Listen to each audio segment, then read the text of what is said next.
Festgeld ist aktuell eine garantierte Kapitalvernichtung und wie Sie sich vorbereiten können.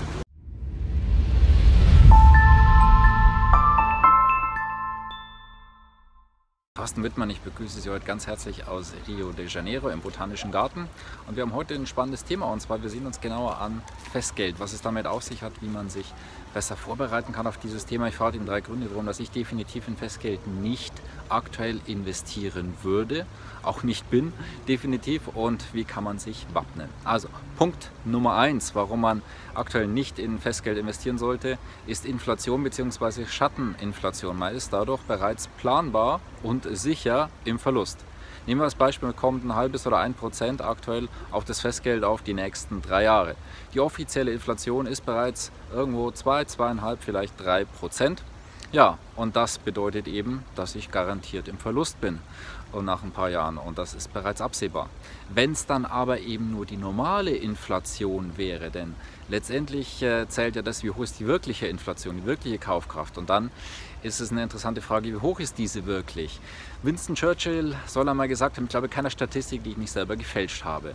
Und wir sehen hier auf shadowstats.com eine sehr interessante Statistik, die eben Folgendes besagt, beziehungsweise eine, die mal ein bisschen Klarheit schafft zu diesem Thema. Wir sehen die offizielle Inflation in den USA, auch so bei knapp 2–3%.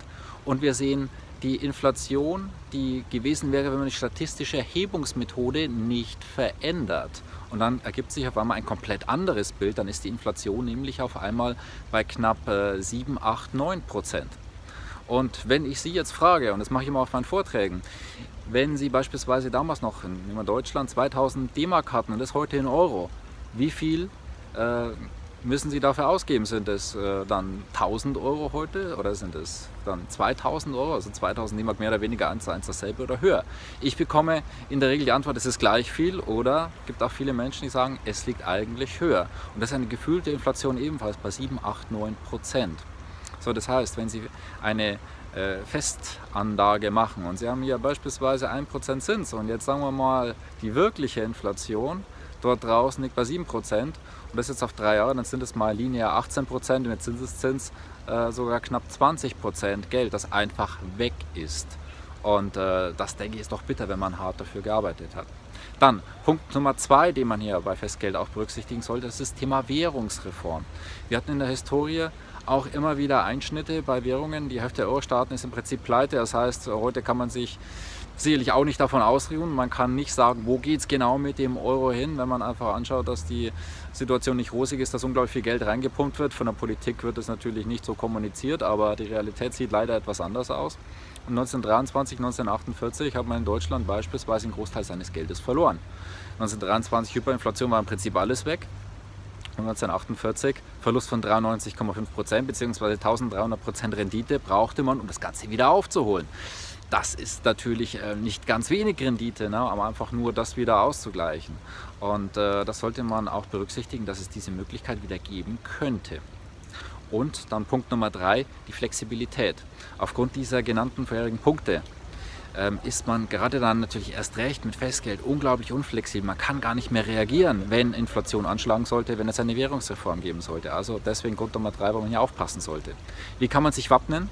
Ganz einfach, es gibt sehr, sehr viele Alternativen, vor allem eben im Sachwertbereich. Man kann in Edelmetalle investieren, in Aktien und Unternehmensbeteiligungen, in Immobilien, in Rohstoffe kann man eingehen, andere sichere Fremdwährungen außerhalb von dem Dollar, dem Euro und dem Pfund, was vermutlich nicht die sichersten Währungen zukünftig sein dürften und nicht die am besten abschneiden, weil die mehr und mehr entwertet werden. Man kann auch in Landwirtschaft investieren, man kann wie beispielsweise in Holzwirtschaft, in Orangenbäume, wo auch immer. Ne? Und Diamanten beispielsweise sind ebenfalls eine Alternative, wo viele Menschen gar nicht dran denken. Also es gibt die Alternativen, man muss sie nur nutzen, und Festgeld im aktuellen Umfeld, das ist unsere Community-Meinung, das besser meiden, damit es hier nicht ein böses Aufwachen gibt. Ja, wenn Sie dieses Video interessant fanden, dann leiten Sie es gerne weiter. Viele Menschen wissen ja gar nicht Bescheid, was da draußen alles passiert. Abonnieren Sie den YouTube-Kanal. Ich freue mich darauf, wenn wir uns nächsten Freitag wiedersehen. Ich werde mir wieder ein tolles Thema für Sie einfallen. Tragen Sie sich für unsere Tippserie unterhalb von dem Video ein, klicken auf den Link, damit Sie nichts verpassen. Bis nächsten Freitag, Ihr Thorsten Wittmann.